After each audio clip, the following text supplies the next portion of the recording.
Good evening all, and welcome.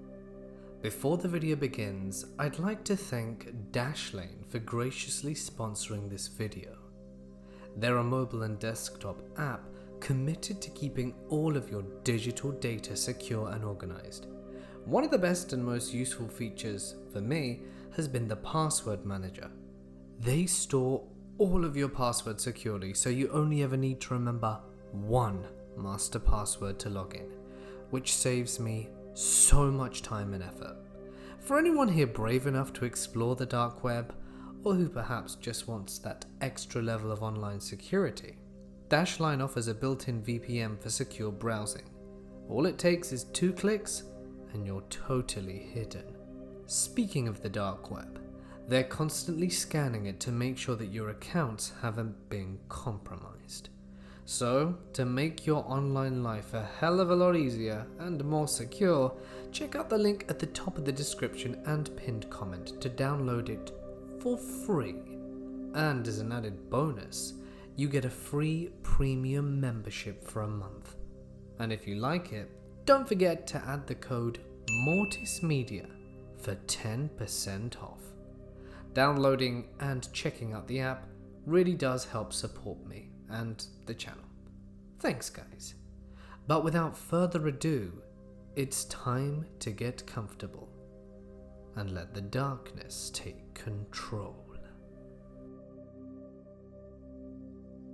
My local internet cafe is not much of a sight to behold. I think that's what may have contributed to it shutting down for a few months back in June. The exterior was reminiscent of an abandoned shack, with its dilapidated appearance and broken windows. However, after they cleaned up the inside, I definitely saw some improvements. Sparkly clean tile floors and beautiful mahogany countertops filled the cafe with a sense of ease and elegance. I always got plenty of work done in there, so the shop's grungy look never bothered me much, but it was very nice to have a change of scenery once the cleanup was done. I was probably the only regular at the cafe, venturing in on an almost daily basis. Plenty of other folks cycled in and out, but nary a familiar face would show up. This was fine, since I only went there to edit my vlogs and website on occasion. Striking up a conversation with someone recognizable was not on the agenda, ever. I was there for some much needed peace and quiet, not small talk. Though I did have Wi-Fi at home, the thin walls there did little to muffle my father's drunken ramblings. The cafe was my escape from the unwanted noise. I strolled in on a Saturday morning, just 5 days after the grand reopening. I was feeling pretty groggy, still recovering from a cold I caught during the week. The humid August air didn't help matters. Because of this, I decided to grab a coffee before getting my things set up. I walked across the glimmering, newly replaced floors and heard them squeak under my sneakers. I laughed a little to myself, almost tempted to start turning in place just to hear the sound a few more times. No, I told myself. Grow up. I ordered my coffee and took a look around the room while I waited for it. I took a mental note of how many faces were in the cafe with me. I was surely going to grab a quiet little table in the corner, away from these strangers. Small iced regular? The barista held out my coffee and straw. Thanks, I said plainly. I threw down a couple of quarters as a tip and strolled over to the table I wanted. I spent the next few hours clipping and slicing my videos from the previous days. I was doing a week-long series about the gym I go to, basically workout tips, and some comedy bits with my buddy Jake, who works at the front desk. I found myself laughing out loud over a protein shake skip we had done. I may have drawn some attention to my little corner of the room. Though the staring eventually subsided, I felt it best for me to leave, as I had been there much longer than usual. I reached down and unplugged my laptop charger, and that's when my hand brushed up against something. Confused, I took a look under my table to investigate. A 16-inch black bag sat just beyond where my feet were settled.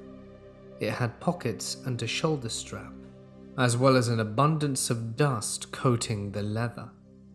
Holy crap, someone must have left their laptop behind. At first, I was going to do the right thing. I very easily could have handed it over to the barista and called it a day. I guess maybe that would have been the smart thing to do. However, a mixture of curiosity and stupidity overcame me, keeping me from being honest. Instead, after picking up my own things, I swung the mystery bag over my shoulder and swiftly exited the cafe. Stupid. I pulled into my family driveway at about noon, the hot summer sun beaming down onto my front lawn. My father was doing his usual half-assed inspections of the plants in the garden, beer can in hand. I tried to get into the house without a word to him, but he stopped me just as I opened the storm door. "Hey, why are you in such a hurry?"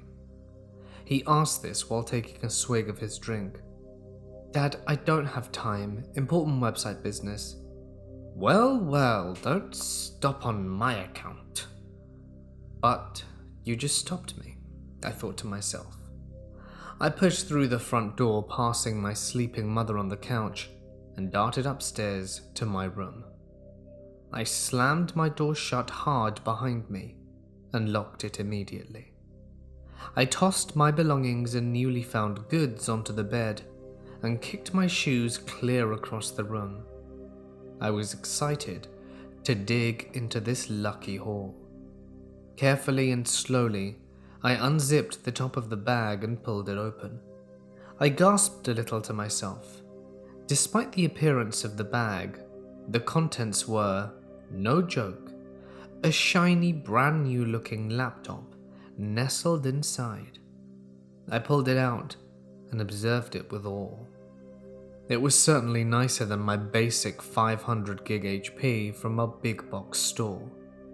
I couldn't believe what I was holding.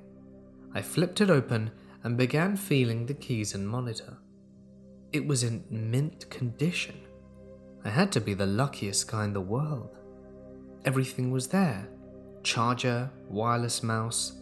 I even found a bag of screen wipes at the bottom. I dug into the pockets, curious as to what treasure I might find in there. What I found was a cell phone. Nothing special. Android phone. It was still powered on and had no lock screen. Exploring further, I noticed there were no texts, and I only saw one recent call to an out-of-state number. Being into electronics, I went into the settings to see what kind of operating system it had. It was vastly out of date on software, and still set in some variation of the Lollipop OS. That's alright, I thought. I could still flip it for a quick $10 or so. I placed it on the bed next to the laptop, and sat for a moment trying to take in what was in front of me. This was such a great find, but I needed to power on the laptop and see what I was working with. To my excitement, there was no login screen. I was in, immediately after booting it up. I was never as into laptops as I was with phones, but I could tell right away I was not working with your standard stock operating system. This thing resembled more of a modeled setup that I had seen kids working with back in high school, but I couldn't name it off the top of my head. Luckily, it was simple enough to navigate. I set it up with my Wi-Fi and dived right into the file storage to get an idea of whose computer I had. I was disappointed, for just a few moments later, I did find a folder labeled A. Inside was one JPG titled 1 by 1. Intrigued, my stomach did a little flip as I opened the image up. I was puzzled by what I found. It was a screenshot from a website. It looked like a post in some forum from a user named Anon and4, with nothing but a phone number listed and 0 replies. Underneath the list was a tagline, "You know who you are." Scanning the image for an answer, I noticed the address bar for the site. It seemed to be a nonsense string of characters followed by a .onion extension. Onion? Wasn't that a parody news site or something? I wasn't too sure, but I decided to dig a little deeper. I click on the little X at the top, taking me back to the desktop. That's when I noticed another folder. This one was labeled Pics, which stirred up some more thrill in my bones. Yes, I cheered to myself. This would more than likely reveal the owner's identity. I became disappointed as I clicked through the pictures. There was no human life, just shots of different places and scenery. This included a dark image of a barber shop, a path in the woods somewhere, and even someone's garage. What really caught my eye was the last pic. It was the cafe. My stomach started doing acrobatics now, my heart racing. Why was there random pictures in this thing? Why was there a screenshot of a message board with a list of phone numbers? The files just weren't adding up for me, but I hatched a half-baked plan. I didn't know if it was going to end the mystery, but I couldn't help but pry. I pulled up the pic with the phone numbers, grabbed the Android phone, and dialed the first number at the top of the list. After only 2 rings, I was greeted with silence. Strange, I thought. But I pressed on, and I dialed the next number on the list.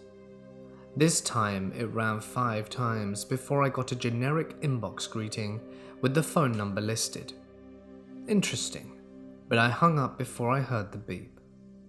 I grew bored of dialing the random numbers, and I decided to take a break and put the laptop and cell phone away for a little while.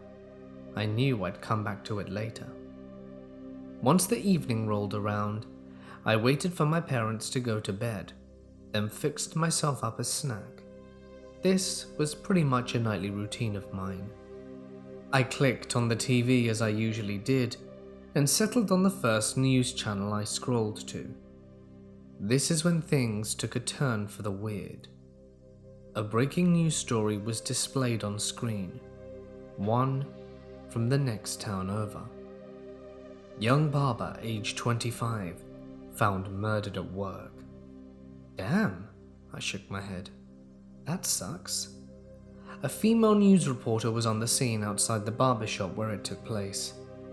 Wait a second. I couldn't believe my eyes. That barber shop. It was the same one from the picture on the laptop. I was sure of it. I put my plate down on the coffee table and raced upstairs to grab the computer. I booted it up, clicked on the folder of pictures, and then the photo in question, ran back downstairs with laptop in hand, and held it up to a TV screen. Yup, it was definitely the barbershop. Wow, what were the chances of that? I was shaking my head in amazement. I finished watching the news story and began feeling tired. I was about to ready myself for bed, so I grabbed the remote. The news story just after grabbed my attention before I could hit the power button. Cold murder in local forest. This one was also nearby, just over the bridge in the opposite direction. This world is terrible, I thought. I hadn't seen 2 stories like that back to back in a long time. That's when it hit me. I scrolled over to the picture of the woods in the same folder. Then I waited to see if the news story included the location of the homicide on video. Though I didn't get anything solid to compare it to, I was definitely getting weird vibes. First a barbershop, now a forest? I had to be grasping at straws though, right? And I decided it was bedtime. I had a pretty restless night of sleep, tossing, turning, kicking my covers at the foot of the bed. It was hot and humid, and I kept waking up with the sweats. Needless to say, I was in dire need of a coffee the next morning. I was probably smart to leave the strange laptop at home, grabbing my own equipment as I headed out the door and drove rather quickly to the cafe, eyelids still heavy. I got my regular coffee and sat down at my favorite booth in the corner. Only one other person resided in the building, apart from the baristas at work. It was nice and quiet and felt peaceful. A good contrast from my evening snack and sweaty night of interrupted rest. Still, my mind couldn't help but wonder. The web address from this screenshot I found came rolling to the forefront of my thoughts. What was the Onion domain all about? Why did the web address make no sense? It was something like code in flux with random numbers and symbols after it. This was meaningless to me, and I decided it was time to do some research. I couldn't recall the exact website, but I remembered the .onion extension, so I started from there, and was immediately blown away. Apparently, what it pertains to is web addresses not reachable on normal servers. It takes you through something called Tor, and is used for some pretty shady activities. I guess it involves what's called the dark web. I'd heard a little about this before. I was beginning to feel sick. The websites on the wiki were pretty revolting to say the least. Nothing I would ever want to be involved in. The worst part? I was beginning to think the laptop I found was used solely to access this part of the internet. I couldn't bear the thought of being in possession of it any longer. I had to do something. I stormed out the cafe, ready to spring into action, when I was stopped by a tap on my leg. I looked down to see a homeless man looking back, in a black, tattered leather jacket, sitting up against the front of the building. His face looked rough, complete with a badly shaven beard and cracked lips.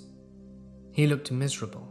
He held out a small plastic cup, looking up at me with desperation in his eyes.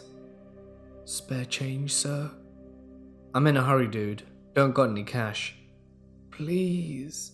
He begged some more, and reached out and grabbed my pant leg. "No, get away from me!" I kicked his hand away. The guy looked upset. His eyes were actually watering a little bit, and I did feel a little bad. But damn, don't grab me. That's when this guy did the strangest thing. He took out a phone and started taking pictures of me. "What are you doing now?" I asked, confused as hell. He didn't answer. All I could do about it was run to my car and leave as fast as possible. What was this guy's deal? I called my friend Peter on my way home. I knew he would have some more insight onto this whole thing. I was hoping I could bring him to my house and have him wipe the computer clean.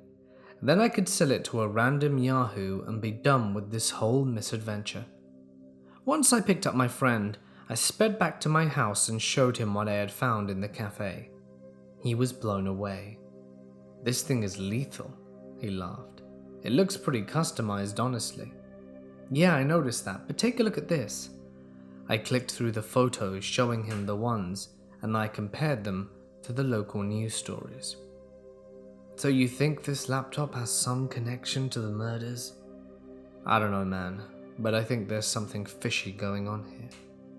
He shrugged and took over the mouse for a moment. "Where are the pictures and phone numbers?"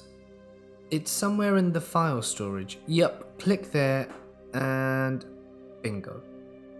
Peter stared intensely at the list and address bar in the screenshot. He also checked the file description and saw that the screenshot originated from the laptop, so it was taken from within the device. My hairs were at attention, all up and down my skin. So you tested these numbers out? Yeah, with this phone. I handed him the cell phone that came in the bag with the laptop, and he scanned through it rapidly. Definitely a track phone, something bought as a burner, possibly for some sort of business task. Should we try another phone number? I nodded and pointed to one just below the phone numbers I'd tested out. He dialed it in, then threw it on speakerphone so that we could both listen. It rang and didn't stop ringing, so we hung up after the 8th ring. Peter looked at the phone funnier, then said, I honestly don't know what's up with all of this. Do you want me to just factory reset everything? Yeah, I mean, is that gonna take care of my problem? Not sure, but I think I'd like to have some fun with this before we call it a day. I gave him a look, a glance of disagreement. I didn't think that would be in our best interests. I don't think we should be messing with this dude.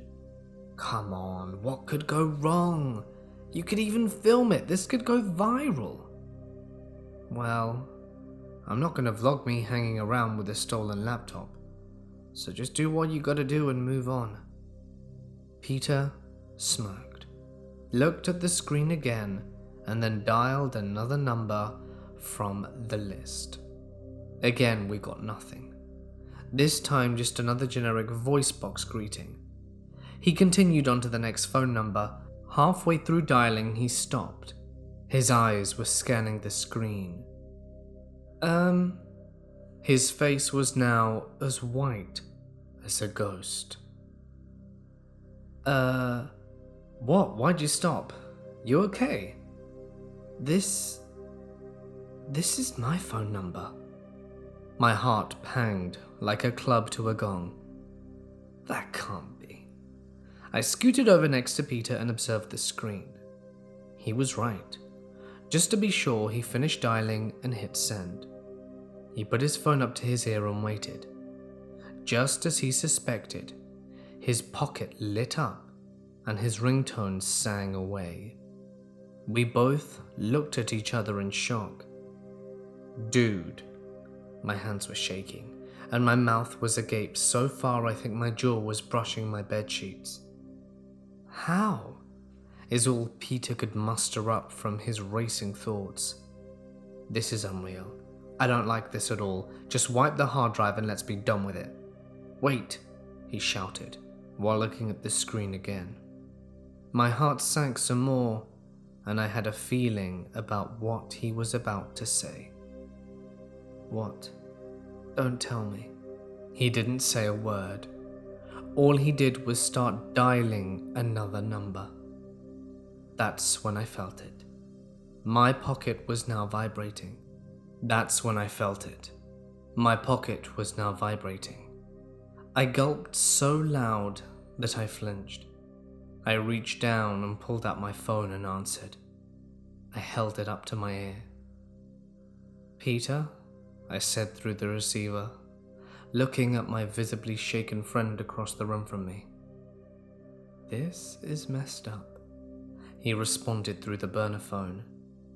I ended up driving Peter home shortly after. He handed the phone over and told me he wanted to leave and take everything in. He left the laptop with me and told me he'd rather not mess with it. We decided to meet up at the cafe and drop it back off right next morning. We'd wake up early and hopefully be the first ones in. However, I missed my alarm. Apparently, I'd also missed 10 calls from Peter. I opened my last messages and noticed the 4 texts he'd sent me. Damn, I had to get going and fast. I had already packed up everything the night before, so all I really had to do was now throw on a t-shirt, shorts, and head to the cafe. As I turned the corner to where the cafe was, I had to hit the brakes pretty quickly. What I saw on the road was nothing but cops and ambulances. There were roadblocks set up on either side of the ambulances, and the cafe was barricaded. What in the... I was thinking out loud. This was crazy. There were people with their hands over their faces looking scared and sad. I pulled over into the grocery store parking lot across the street and then walked over to the scene to get a closer look. I assumed Peter was doing the same. I ended up in a crowd of onlookers next door, looking at the scene before us. There was blood splattered on the front doors of the cafe, and some papers, along with other belongings strewn about. More blood covered the ground. Jesus, this was a damn massacre. I could hear the people beside me whispering to each other about what was going on. They're talking about a possible serial killer, one woman said to her friend. The kids were about to walk in, and suddenly bullets came in from over there. No one saw who fired the shots. A guy filled in his wife about what he witnessed. I was too curious to just be craning my neck from back there. I needed a closer look. I peered over at the cops who were busy questioning a barista by the ambulances. I crept past the barricade slowly and slipped past a few other baristas and made my way to a second ambulance by the other barricade. The stretcher was now in full view, but I couldn't tell who was in it. I decided to kneel down beside the ambulance and hopefully catch some conversation between the EMTs. I took up my phone and started recording. We lost him. He wasn't hanging in there much when we got here, but I was hoping... Jan, it's not your fault. You saved the girl. You can't save them all, you know. I wish I could. I heard him talk before he left, you know. He told me his name was Peter. My hands jumped up over my mouth as I let out the weirdest sound. It was a gasp combined with a grunt of disbelief. No, it couldn't be. Yeah, the other EMT said. We have his information already. Guess he was an IT guy for a local business. Smart kid, early 20s. I stumbled back a bit on my heels, dropping my phone in the process. I bumped into something solid behind me and stood up quickly. I turned around and saw the same homeless guy from the other day. My face was still contorting from the information I had just received from my eavesdropping. The guy was just staring at me, stoic. He didn't even react to me bumping into him. He was glaring at me from behind an unchanging expression. I couldn't help it. I booked it across the street to my car. I could feel tears forming in my ducts, eyes twitching in the wind from my open driver's side window. Why did I have to wake up so late? Maybe Peter would have been spared from whatever this was. A drive-by? An assassination of some kind? My head was dizzy. My heart was hurting. But I was beginning to make some connections. The pictures on the computer, the phone numbers, the murders, everything. I was getting an idea as to what it was I was dealing with. The stuff about the dark web, the strange laptop, the phone numbers. I arrived home, heart sick as hell. My friend was murdered today, and I couldn't stop it. Maybe if I had never grabbed the computer from the cafe, he'd still be alive. Maybe, if I hadn't have been so stupid, I could have handled this whole thing differently and he wouldn't be dead right now. To top it all off, I realized I left my phone at the bloody scene. I groaned and threw my head back to the driver's seat. Now what? Well, the phone is near some cops and the EMTs. Maybe if I call, they'll believe I dropped it before they got there and I won't get in trouble. I reached back and grabbed the burner phone out of my bag and started to dial my phone number when I suddenly had a thought. if the phone numbers we dialed somehow had something to do with the murders, that must mean... I grabbed the laptop out of the bag, my heart racing and body profusely sweating in fear. This whole thing was unreal. The fact that I was right in the middle of it was even worse. I clicked on the folder of pictures of scenery from earlier. Again, my eyes scrolled across the pictures of the barbershop, then the forest. Finally, my eyes got to the picture of the cafe. Yes, the phone numbers and these locations had to have somehow been tied together, but I didn't know how. Why was this happening? I was about to leave the folder, but then a smaller thumbnail at the end of the list of pictures caught my eye. I hovered over the cursor and opened it up. With some cloud service, the image was revealed. My jaw dropped in utter horror. A picture of my house. I was looking at an image of my front yard and home. I hadn't noticed this before. Why hadn't I noticed this before? Over in the top corner was a link that once opened up the full cloud folder from some email made up of more gibberish characters. This folder contained more pics that were very different from the others. No way, I shouted out loud, my face contorted in anger and fear at once. Pictures of me looking directly at the camera, others of my car. The last ones were of me sneaking into the crime scene at the cafe. That guy. That homeless-looking guy from the other day and behind the ambulance. I have his laptop. He was watching me. How did he tie into these murders? My silent tirade was interrupted by the sudden sound of a jingle to my right. The phone was ringing in my passenger seat. I picked it up and peered at the phone number. I couldn't handle this anymore. I couldn't take it. It was my own phone number. Grudgingly, I decided to swipe and answer the call. Who is this? I stammered. A gravelly voice answered from the other end. Spare some change, sir? I was sitting in my office drinking coffee when I noticed my co-workers running to the break room. Fearing something 9/11, I joined them to see that there was an active shooter at Norfolk Middle School. I dropped my coffee on the floor as someone turned to me and said, "Doesn't your son David?" Everything went silent. I didn't even notice that hot coffee splashing on my ankles or the clamor of my co-workers shuffling around me.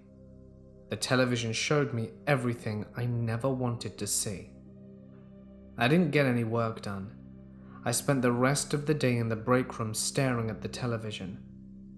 It was around the time someone called me to tell me that the phone in my office was ringing off the hook. I feared for the worst call as I shuffled back to my desk.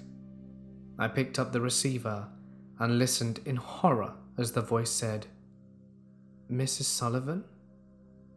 We regret to inform you that your son David..." I dropped the phone. It was all too much. David was only 13 years old. And like that, he was gone.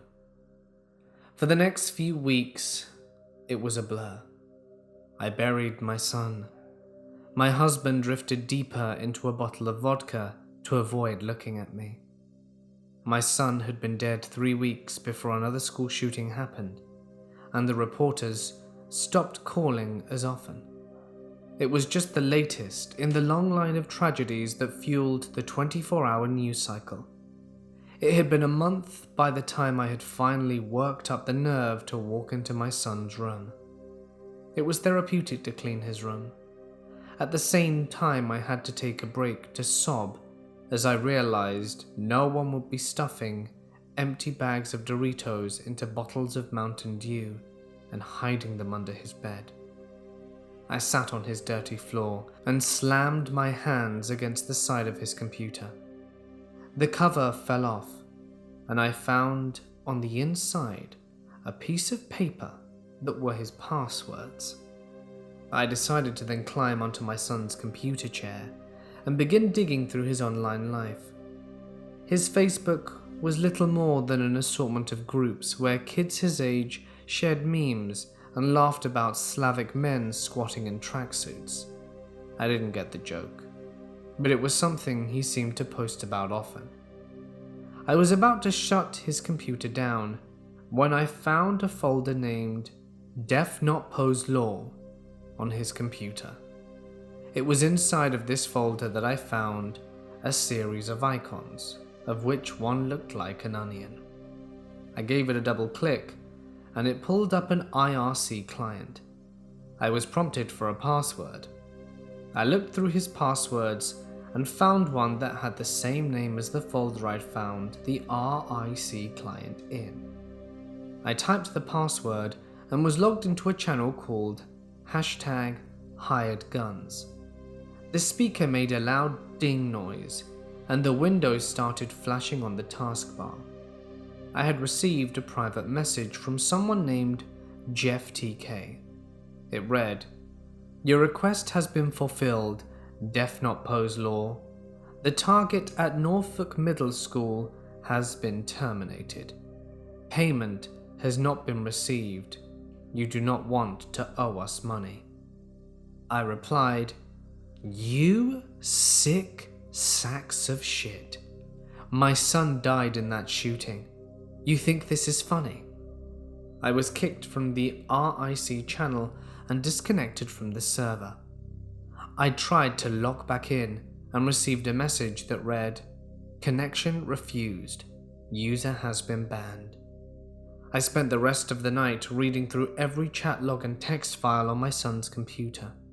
I read about how a group of kids at his school had been teasing him. I read about how he had been spending all of his free time on something called the dark web. He talked about how he'd scraped enough Bitcoin together to pay the first half of a payment needed to hire a contract killer. It was around that time that I found the folder where my son stored all his nude selfies and videos. I threw up in my mouth as I found out in vivid detail that my 13-year-old son was performing live camera shows for creepy men for Bitcoin, so he could fund his whole murder/suicide plot. As I read through the last of his hidden diary in the Def Not Pose Law folder, I stared at the monitor in front of me. It was at that time that I noticed a green LED light on the top of the monitor. It was flashing under a post-it note. I pulled it away and a notepad window opened up. I sat there as someone typed out the line. "Your son owed us $5,000. We will contact you with an account number where you can transfer the funds. If you call the police, we will end everyone you love." I reached down and pulled the plug from the back of the computer. It was too much to take in. My David had lived a very secretive life online. Knowing what I knew, I had no idea how to proceed. I had never considered the possibility that my son was responsible for the shooting. What floored me though was knowing he had set it up so that he had to die in the shooting. That night, I joined my husband as I poured myself a glass of vodka and stared into the distance. I had a lot to consider as I went forward. There was an encrypted drive on my son's computer, and I had the passwords. The more I think about this, the more I realize that I completely failed as a parent. I spent the next 3 days going through my son's computer offline. I learned a lot. He kept a detailed journal. 6 students and 3 staff members died in the shooting. With the exception of my son, I think every single one of them deserved what they got. The students had been bullying my son. The teachers had been turning a blind eye to the abuse. However, the school counselor was the worst of the bunch. John Garrett had been counseling my son online. David kept logs of all of his DMs. It didn't take much reading to find out that Mr. Garrett was grooming my son for a different kind of abuse.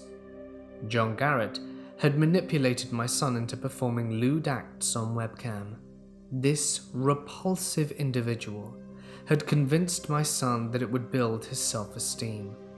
What started with nude selfies or the occasional cam show turned into David performing on live streams for rooms full of anonymous sickos who would tip him with Bitcoin and other assorted cryptocurrencies.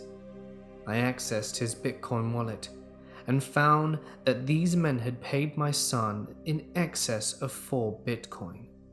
Feel free to check the conversion rate on that one. That was simply my son's cut. From reading the chat logs, I can only surmise that John Garrett was keeping the larger portion of the tips for himself. Somewhere along the way, a few students at his school figured out that my son was gay. Apparently, my son had expressed a crush on a local boy who did not share his affection. These idiot kids proceeded to push him into lockers or call him despicable things. When my son would bring the attention to his teachers, they would do nothing. This led to my son talking to John Garrett. If Jeff TK hadn't already seen his death, I'd have spent an evening or two peeling the skin from his penis with a potato peeler. If you haven't guessed already, I'm not posting these updates in real time. Over the course of the last few weeks, I have become a bitter woman. I have been using my son's Adderall to stay awake and my husband's vodka to take the edge off. I've already catalogued all of the information on my son's desktop. I used the funds from his Bitcoin wallet to produce a new laptop, and I've spent my days at home driving into the world John Garrett had introduced him to. Once I was fairly certain I had familiarized myself with enough of the details, I went back to that private IRC server with my own screen name. I messaged Jeff TK and asked for a QR code so that I could send him the remaining payment. No questions were asked, and I sent him the $5,000 my son owed him. What followed was a conversation that read like this. "So how does this work? Can I give you another list of names?" "A list of names for what?" replied Jeff TK. That's cute. My son was short-sighted. It didn't take me long to figure out most of his viewers were associates of John Garrett. "We are well aware of that situation." "How long did it take to have RAT on his system?" "Long enough. I assume you have 3 names for me?" "4. 4? 4. Andrew Rubens, Sterling Rutherford, Malcolm Turner, and Glenn Wade." Who is Glenn Wade? Glenn Wade is a poster on Reddit who encouraged my son to end his own life. "This will cost you more than you have." "I'm sure we can work something out." "I'm sure we can." 3 men who worked as school counselors at various local schools would be having a very bad week indeed. One internet troll would be having a very bad day. Even after dumping all of my son's cryptocurrency, I would still be in debt to these men for more than $10,000. I didn't care that people were going to die. Any sympathy I had for the world died with my son. No sooner than I had secured this deal, though, I received a phone call. I answered, and a very familiar voice said, "Mum, what have you done?" 3 weeks of hatred fell away as the tears poured from my eyes. I replied, "David, is that you?" "Why, Mum, why are you doing this?" David said in a concerned tone. I shot back, "They took you away from me, baby. I'm gonna make them pay for it in blood." I stared down at the cordless handset and realized that it was off. I had been awake for longer than a week. It was becoming harder and harder to distinguish what was real and what was just another hallucination brought on by lack of sleep. I stared at the handset and cried all over again. My son was gone. He had spent the last month of his life being violated and abused by those he's supposed to trust in the world the most. Worst of all, instead of coming to me, he chose to end it. No one was going to come out of this sitting pretty. I popped 3 more pills and chased it with a mixture of Sprite and vodka. It wasn't long before I received a DM that read, "You ready to earn the rest of the money?" Happy endings are for children. We read about how the princess marries the prince and they live happily ever after.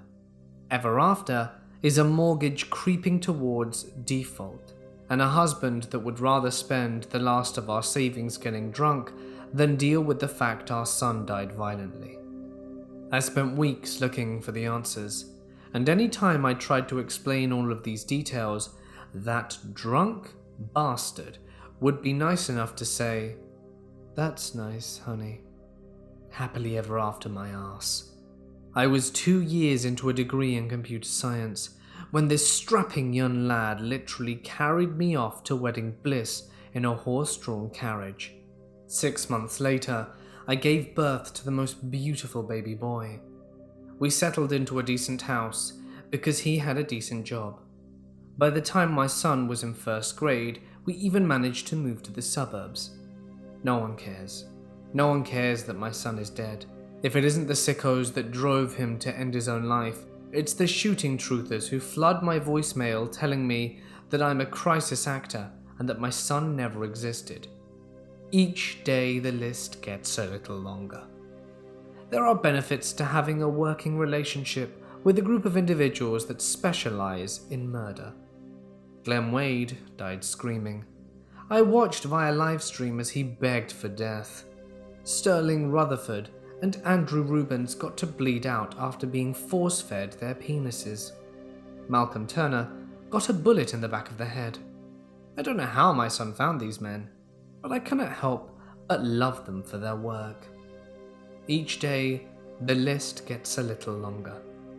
I've burned through my son's savings early. Contrary to what some of you may be thinking, I haven't been paying my debt through exhibitionism. That's the thing about our little community. The one my son stumbled across. It isn't so much that I'm hiring someone to end someone else. It's more of a bounty board. Men and women from all walks of life take jobs from the master list and people die. It's almost like your Craigslist, but for all manner of violent acts. Want someone to torture and end your high school gym teacher? There's a subsection for that. Want someone to end the life of a drunk that stopped showing up to work and ended up costing your company a crucial amount? Well, no one's gonna miss my idiot husband. It's amazing how easy it is to make it look like an alcoholic died in a single car accident. I think the most hilarious thing about all of this is that I started out looking to find justice for my son. Now, I cannot help but feel closer to him than I ever did when he was alive. It's easy to skate through life, believing that there's a point to it all. It is so much more fulfilling to realize that life is as worthless or as meaningful as you choose to make it. My son calls me on occasion. Whether it is actually him or just a warning sign that I'm putting too many amphetamines in my system, I don't care. We talk. He told me that he tried to tell my husband about everything. He told me that he was proud of me for avenging him. He told me that he loves me. My son loves me. He can rest now knowing I made sure everyone involved in making his life hell is now very dead. My son loves me. I love my son. It wasn't enough to end the people who drove him to such a convoluted suicide, though. It doesn't take a lot of work to scrub something from the internet. Getting rid of any trace that my son existed was easy. Of course, I used a fake name for my son's middle school when I posted the first part. I don't want you tracking me or him down. After I post this update, I'm likely to never log into this account again. I just wanted to warn you. The deep web or whatever you want to call it, is where very scary people congregate. These people would soon screw you to death with power tools than ask you for your opinion. These are people that keep a jar of human thumbs on their computer desk and get off on old episodes of The Price is Right while wearing their grandmother's used adult diapers. These are people like me. It took me a while to find my niche. My husband was just the test run. However, with a few kills under my belt, I've more than made my way into the inner circle of our little club. You wouldn't believe how many people get angry over comments on Reddit. And that is the thing, people recycle usernames. You link your Reddit to your Discord and your Discord to your stream, and you make forum posts on various websites discussing your comings and goings. You check into a place on Facebook and leave your privacy settings at public. Anonymity is a myth. With the right tools and access to the right search utilities, anyone on the internet can be identified. So, this is it. My son is dead, his killer is dead, Jeff ended up on someone's list, and I'm sure eventually I'll end up on someone's list. But until then, my list keeps getting longer. If you're the kind of bully that hides behind a keyboard and terrorizes others with your bullshit opinion and your unwanted sense of entitlement, well, you never know when someone might offer up a bounty on your head. If you see me on the street, just nod, and I'll know. I'm 34, decent looking, and recently single. Heck, you might have already matched with me on Tinder. I've got a picture where I'm vaping and twirling a fidget spinner. I've got a decent gamer score on Xbox Live. Hell, I've even got a video on Instagram where I'm watching Rick and Morty with friends. And I've got 20 more profile pics with 20 more personalities. I'm out there, and I'm just waiting to see your name on my list. Hell hath no fury like a mother scorned. I was 22 years old and had just graduated from college with a bachelor's degree in computer programming and was feeling like a hotshot. I moved into a nice little studio apartment, which was actually a motel room at one point, before the apartment company took over and did renovations. The area was nice, with lots of trees, beautiful views, and a small river that ran behind the apartments. Being situated 10 miles outside of the city meant that there were not that many people who frequented our area, but I was glad of that, as it would be nice to have some peace and quiet to focus on my programming and web design skills. I remember hearing everyone in high school and college ramble about being on the deep/dark web, as you may say. The uses are actually quite interchangeable, however they also are two very different parts of the internet as a whole. You have the ClearNet, that can be accessed by anyone with an internet connection, and a search engine such as Google. Then you have the deep web, which is the greater part of the internet that cannot be accessed without a special program or browser such as Tor. And finally, inside of the deep web, you have the dark web, or even the dark net, where most of the horrific stories you hear about take place. Hearing all of these stories from either friends or from reading them over the years online intrigued me and sent me on the career path that, at the time, I thought I truly wanted. Now not so much. My goal was simple: to create a program that would run without the use of a script that would actually be disguised as a profile picture if someone opened the file. Then my program could execute and be able to look directly into the computer's system logs and records, and will be able to sniff out the original IP of the affected computer, as well as any personal information such as names, birthdays, and credit card numbers. Now I know what you're thinking. I was definitely up to no good in creating a program like this, but you would be wrong. After hearing some of the truly horrifying people that hide on the dark web, and seeing as many of the stories end with those same people never getting caught, I couldn't fathom why no one made a program to catch these people. I worked out how I could do it. think like, and pretend to be one of them.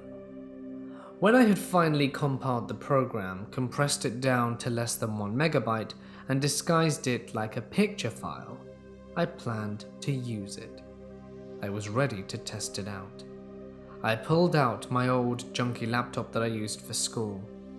This thing was a pure piece of garbage, and the perfect testbed for anything that I created. I connected the laptop to the internet and created a test email and sent the file.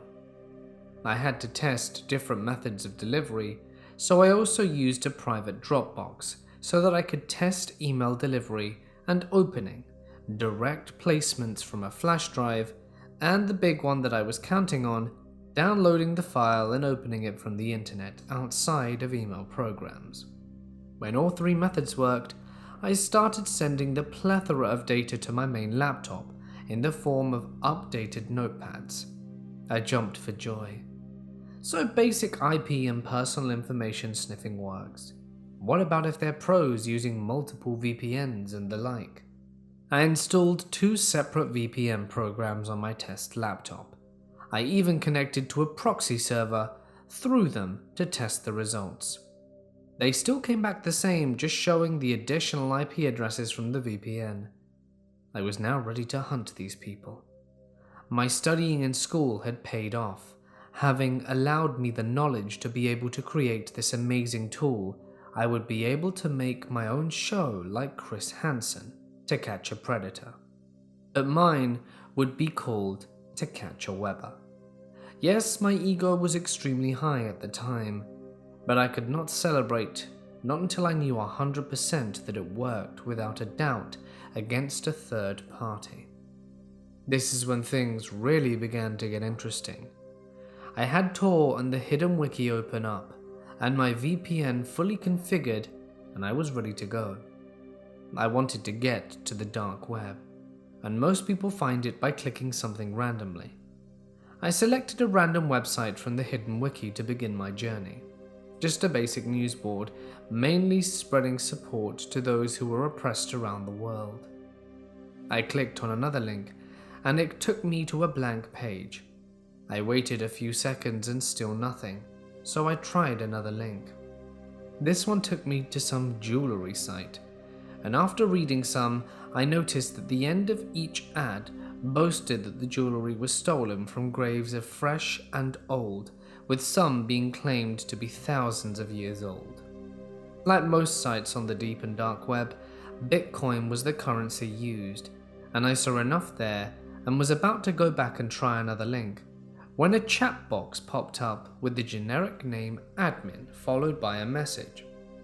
Hello, welcome to our site. Everything is 100% authentic, antiques, and unique. Is there anything specific that you're looking for today? I must admit I wasn't caught off guard at all. With normal online stores, this is pretty standard, so I typed out my reply confidently. You know, I was actually just looking at your selection. So much to choose from, it's a little overwhelming, and I'm just mainly browsing. Within 5 seconds, I had a reply from admin. We look forward to seeing your purchase. Please let us know if we can assist further. Okay, now that seriously took me back. They told me they were looking forward to seeing my purchase. Screw that. I clicked out without even replying. I had double checked and set up, and everything was still 100% anonymous. My VPN was still working, so that eased my paranoia. I clicked another link, and this time was taken to a black web page with white text in the center. I couldn't even read it. When I looked closer, it didn't even look like real writing. I clicked it, and a box popped up, asking for what I'm assuming was logging info. Obviously, I didn't have that. But oddly enough, yet another chat box propped up, and I just see, I got you. Info started being entered into the first box. The next screen I see is white with what appeared to be a directory to many different areas. The chat box appeared again and read, "Enjoy and behave." I had no clue who that was or where to even start in the directory. I know there are so many horrible people hiding here, but I wanted to stop the killers more than anything else. I'd heard so many stories of red rooms and people being taken and used for other pleasures and dying horrific deaths, and I had to help stop that. I was on a mission. I clicked a random link and the page slowly loaded. There were 3 pictures displayed: a storm, a green pasture in sunlight, and a knife. Obviously, I clicked on the knife and was loaded into the dark web equivalent of a sick and sadistic Instagram of death. I saw one picture of an older guy laying on a couch with a gag in his mouth titled "Vomit Death." A small description said the poster thought it would be funny to watch their friend drown in their own drunken vomit. They went on to brag about how the gag relieved them of any legal responsibility in the death because it was deemed a stupid drunken game. I wanted to nail the guy, but I continued on.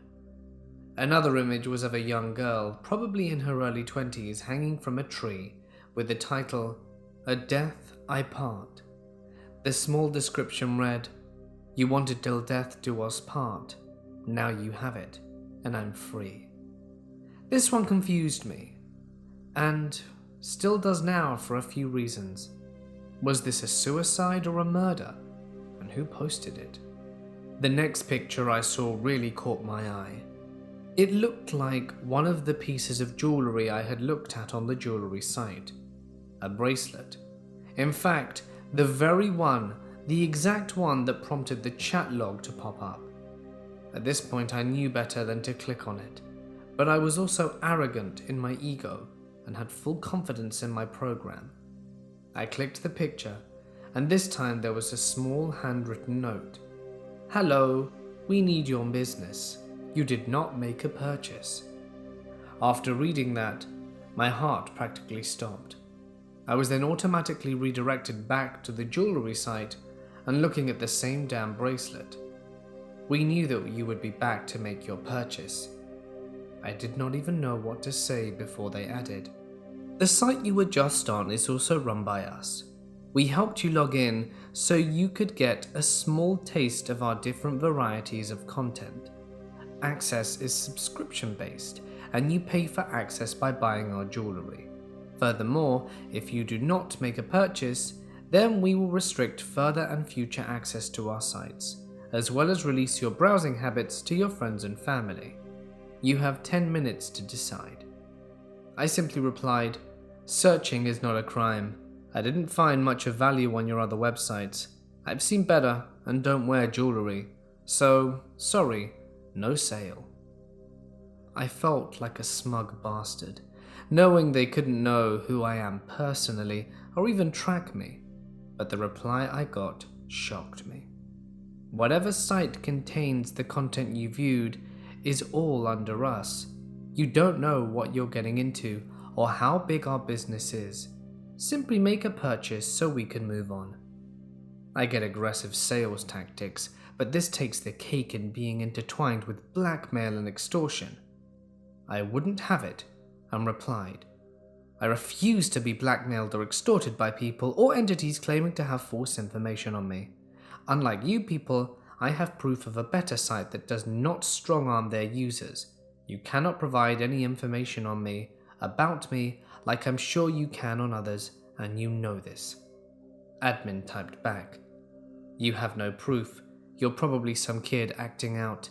Tell you what, show me your proof and I'll show you mine." Arrogant. The time I had been waiting for had arrived. I uploaded the image to the secure site and messaged them when it was done. I didn't get a reply right away, but after about 3 minutes I knew they opened the image, thus executing the hidden program because I started getting a plethora of log updates. This happened for about 5 minutes before the logs stopped updating, and another 5 minutes before the admin finally came back and said, "I thought you had proof of a better site than ours, James. Truly I am disappointed, but not surprised. No site tops what we provide as a whole, and you do not even understand how deep things go. As for the picture of your cat, very sneaky, but you did not consider your serious flaw. that anyone with knowledge of how your little toy works can reverse engineer it, dismantle it, and can find where the information is being sent to. You are in a very nice secluded area and easily traceable, unlike me, who is operating under many different aliases, stolen identities that are on throwaway laptops. I can be mobile in a matter of seconds, gone without a trace. Let me share a few things with you to help you make the wise choice in your situation. Our image site of the deceased that you saw and clicked through, well, some of those people are people who became an issue, and their jewelry, one of the millions of pieces we have available currently on top, is what we have collected over the years. Now, are you going to make a purchase? My jaw hit the floor. I was speechless, and this lunatic was absolutely right. I did not account for being traced back through my own program because of my arrogance, not to mention the fact that if they were really using multiple identities, tracking down the prep wasn't going to happen. I couldn't reply. I was frozen in fear when another bit of text popped into the chat box. James, I know you're still there. Just make a purchase, James, and we both disappear afterwards and have no further contact. I do not want to send my associates to you. You haven't truly insulted us yet.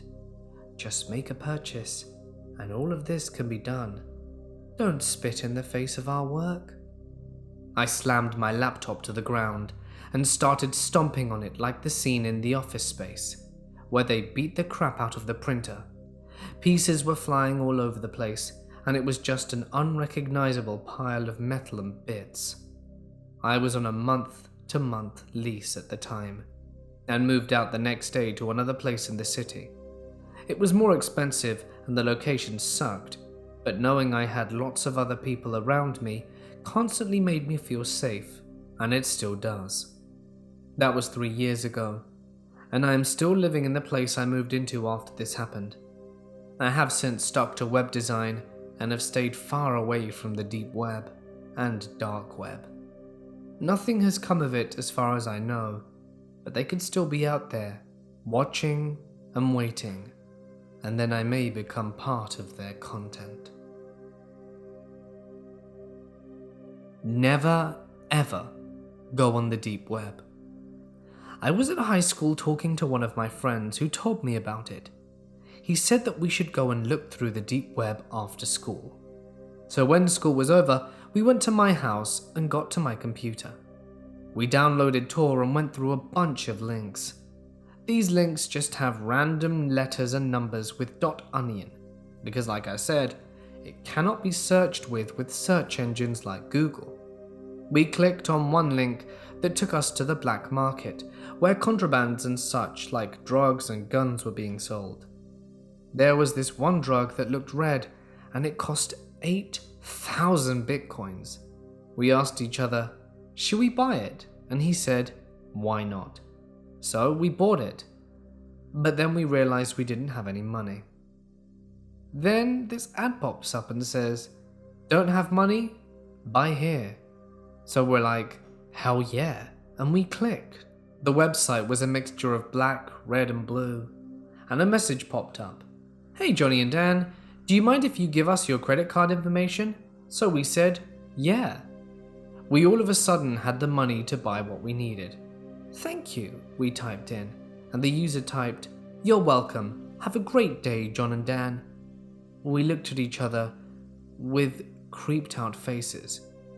We heard my mother's car parking as she came in fast, slammed the door, and was on the phone to somebody. I asked what happened, and she said that someone had stolen her credit card information. The person she was on the phone to was someone that worked for her bank. We got chills when she told us.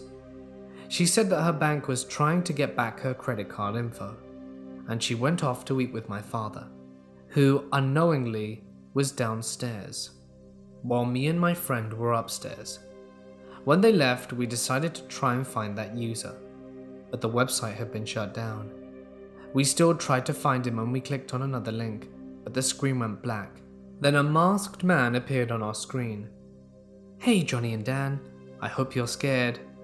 "We aren't scared, who are you?" "I'm the one who stole your mum's credit card info." The man then yelled at someone, and a woman who had been gagged came out.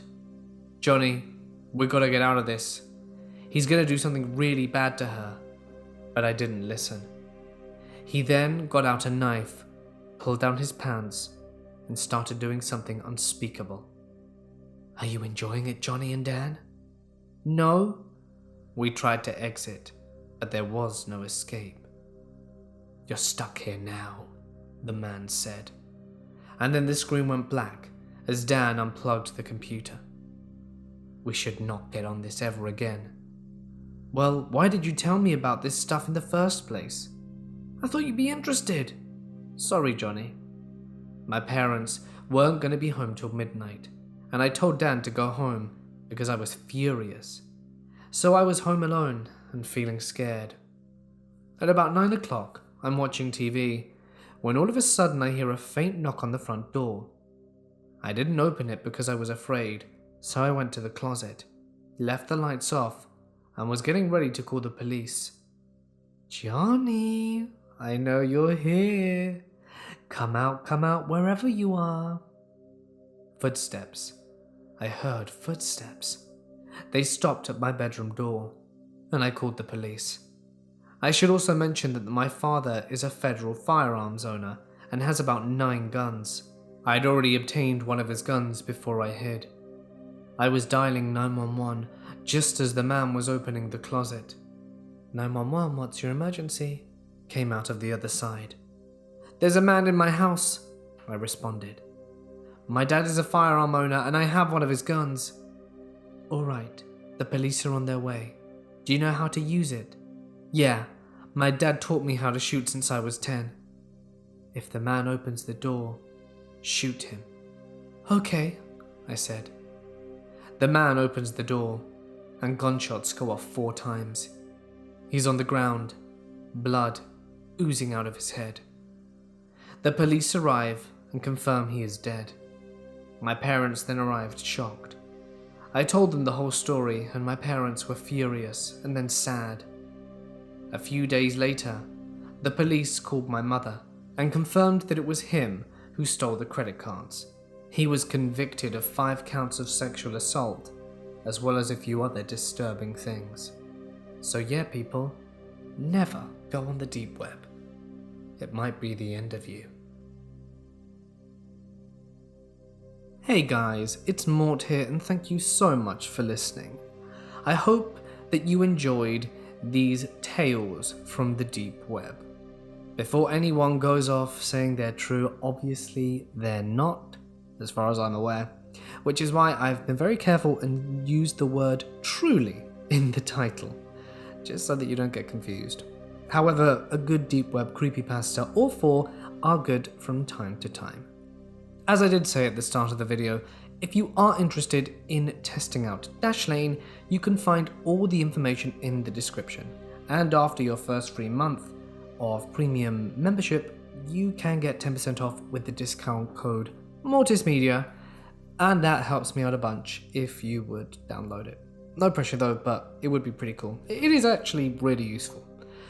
In any case, a huge thank you as always to my amazing patrons whose names are on screen. If you'd like your name on screen and like to help me and the channel and everything, that would be really appreciated, and that link is also in the description to patreon.com. If you enjoyed the video, don't forget to like, leave a comment and subscribe, all the good stuff. But now, it's time for me to sign off. Stay awesome, stay away from the deep web, and I'll see you in the next one.